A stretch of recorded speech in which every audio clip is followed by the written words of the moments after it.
What's going on, guys? It's Afraid Not, and today I've got a very special episode of I Own. As you may know, it's May the 4th, and today is internationally known as Star Wars Day. So I thought, what better day than to bring you my favourite PC game of all time. This is one of the reasons that I actually bought the PC in the first place. I am an absolute massive Star Wars fan, and if you guys know me personally, you would know exactly how much of a Star Wars fan I actually am. Anyway, this game, if you don't already know what it is, it's actually called Star Wars The Old Republic, and what it is, it's an MMORPG. It's made by BioWare and it's published by EA, and it's a free-to-play game. It didn't used to be, I don't think. When it first came out, I think it was the same kind of business model as what this The Elder Scrolls Online is, where you had to pay for it up front and then a monthly subscription. But as of right now, it is a free-to-play game with an optional subscription for, I think it's about £8.99 a month. Which, of course, I'm subscribed to, obviously. I do play this game quite a lot, and I think you can earn some extra bonuses, you get some extra stuff when you're actually subscribed to the game, and you get double XP. I think you get a bigger XP rate as well, like building rate, when you're subscribed. So there are perks to actually subscribing. I think you get first refusal to like DLC and things like that, although I haven't actually bought any DLC for it yet. I haven't actually got to final level. I think the DLC only really matters when you get to the final level, but I'll go into that a little bit more. Although I've only played through once, I'm led to believe there's 8 different story modes that you can actually take part in. The plot of the game is basically you create your character, you choose whether or not he's on the good side or the dark side, and then there's 4 different classes within each good or bad side, if that makes sense. So what you're watching at the moment is me playing through on the light side or the good side as a Jedi Knight. I think there's other classes, like you could be a Jedi Consular, which is not really about using your lightsaber, it's more about using the Force, which is quite good.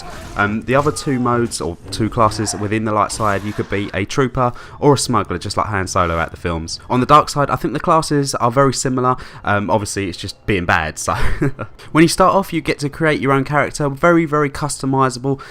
If that isn't a word, I don't even know. My English is so bad, I do apologise, but you can customise your character. It's very in depth. But you start off and you are a Jedi apprentice. This is the only one that I've actually played through is a Jedi Knight. So when I started off, I was a Jedi apprentice. And you start on the planet where the Jedi Council is, and you work up through the ranks, basically. From level 1 to level 10, you are on the planet, which each planet, by the way, is massive. I will go through some of them, which you might recognise if you follow the films. But you start off on the planet where the Jedi Council is, and you've got to do a few little quests and things like that, side missions. You've got to rank up, and you haven't even got a lightsaber. You've got like a practice lightsaber, so it's quite difficult to go around and try and get kills with the thing. But obviously, when you're on the first, when you're on the first planet, all the enemies are your kind of rank, so you can take them on quite comfortably. So when you reach level 10, you take on like the final boss of the planet, which is the same kind of pattern throughout all the levels. It's like goes up in like 5s and sometimes 10s, and then you face the final boss on each planet. And on the first one, you gain your lightsaber and you get to customise it the way that you want. Not necessarily the colour, but you can customise it. It's only when you get later on into the game you can start picking up different stones to make your lightsaber all kinds of different colours. Obviously, they've got a microtransaction market, which you can just buy different things with actual money, which is quite a good principle, especially if you're playing it free to play. I feel personally, when I play a free to play game, I feel a lot more open to actually going into microtransactions because I haven't actually paid anything for the game, so I don't mind doing that. So once you complete the first planet, it's basically like a training regime. You can go around and you can learn all the different moves. Obviously, every level that you go up, you learn something new. They're mainly different moves that you can actually make, like with the lightsaber. Like if you see at the bottom of the screen there, I've got, how many have I got there? So I've got like 10 on the top row, and the bottom row is a little bit different, but it's a little bit more complicated. It's a bit more advanced phase, but the top row there is all the different kinds of moves that I can actually do with the lightsaber. If you notice, when I'm in combat, I tend to use the mouse just to click on which moves I want to do, but you can do that with the, say, 1 to 0 on the keyboard, so that can be quite easier, but I don't know, I prefer actually clicking on the moves themselves. I think I've just got used to doing it in that kind of pattern. So that's kind of the combat system. The only bad thing I will say about it is that it can get quite repetitive. All the missions as well.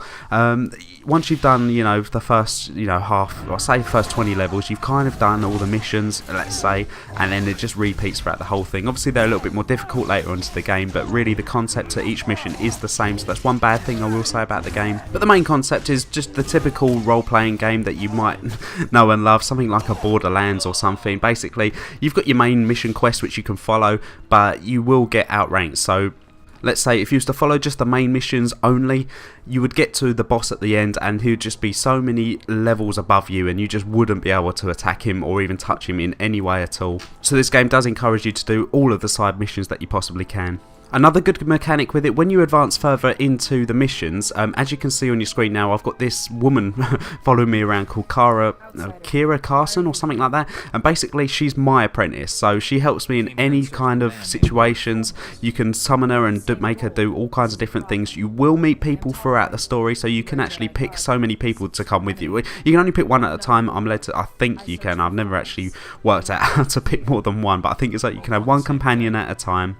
I think you start off with a little R2-D2 like robot that follows you around who can do all kinds of different things. Each different character who you might meet can actually do different skills, so sometimes when you do certain quests and things you can think, oh right, maybe I don't need Kira this time, maybe I could take the little robot, and other things like that. I'm not going to spoil into the story too much, but yeah, there's about 5 or 6 different companions that you can have with you at all times, and you have to look after them exactly like you. So obviously when you're picking up like weapons and clothes and things like that, you've got to sort of take them into consideration as well. So if their armour isn't all that good, maybe you've got to go to like a vendor or a shop or something and actually buy like armour for them rather than you. So you've got to kind of look after them and make sure that their kind of like skills are similar to you as well, purely because otherwise they'll just get slaughtered every time you're in battle with someone. So here on the screen now you're watching me kind of finish one of the main quest missions, and this is the kind of like voice acting and things like that you can get with it. The voice acting is superb. I wouldn't say that it's very varied. I think there's only a selection of people. I would say about 20 different voices that you can hear. There's not every single character has his own voice. I wish that was the case, I suppose, but that's, you know, it's not a major problem.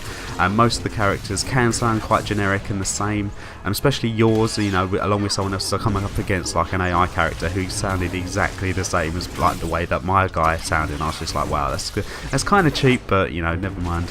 Although there's one thing I can't really say about this game is that it's cheap, because this game actually was, before Grand Theft Auto 5, it was the most expensive game to actually make. It cost $200 million. It makes you really wonder why it's free to play, you know.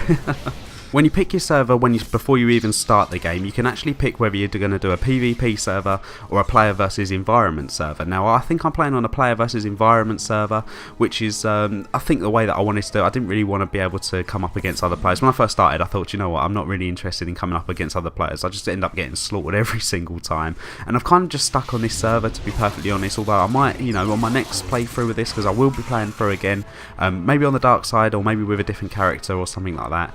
I'll probably end up doing a PvP server, purely because obviously this is a massive world and there's different, I mean, I don't really know exactly how many people can be on a server, but for me it seems like thousands, to be perfectly honest. You can see everyone on like the good side or like running around with you, but you also can come up against people who are on the dark side on the same map as you, and when you meet them kind of people, because I'm a PvE, I think it's what you call it, like player versus environment server, I can't just go up and attack like the Imperials and like the dark side people. You can actually go up to them and just ask them if they want to fight, which is quite funny, so you can end up having a battle with other players as well. There is a section to the game which is solely PvP. I haven't really dabbled into it. Well, I say I haven't really, I had a go at it, but it wasn't like that great in my opinion, but I only had like 2 or 3 games, so maybe I should go back and have another go, you know, who knows. I do just want to get this story finished. I've been doing this now, well, I think I got the game kind of last year, but I've kind of dabbled in and out of it, and when I do dabble into it, I really do like spend a good few hours playing it, and I wish I could tell you exactly how many hours I played into it, but I think I'm up to like level 45 out of 55. And if I was to have an absolute guess at it, I would probably say I've put in about 50 to 60 hours into this game. There is so much more that I could probably talk about, but I'm going to end the video here. I hope you guys enjoyed, and if you have a PC and you haven't played this game and you're a Star Wars kind of fan, or you don't even have to be a Star Wars fan, it's a really good game just off its own back, so definitely give it a go. It's free to play. I think you can go on their website and download it from there, or you can download it I think from Origin, so if you own Origin you can download it from there as well. Have a wicked day guys, and may the 4th be with you.